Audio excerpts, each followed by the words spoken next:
这个天气还是太热了，咱们今天中午呢就不出发了，在这个小房车里面吹着空调，等到天黑的时候再走吧。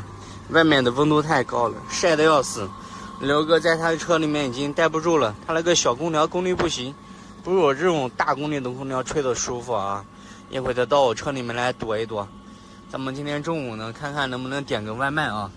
看了一下手机，咱们这个地方离这个市区比较近，可以点这个外卖啊。刘哥已经到咱们车里面来了啊，然后我点的是奶茶，刘哥点的是猪脚饭。到了之后，咱们就在车里面随便吃一点。点的外卖都已经到了，这边是奶茶，右边是猪脚饭，咱们等下拎到这个车里面吃啊。先搞一份给这个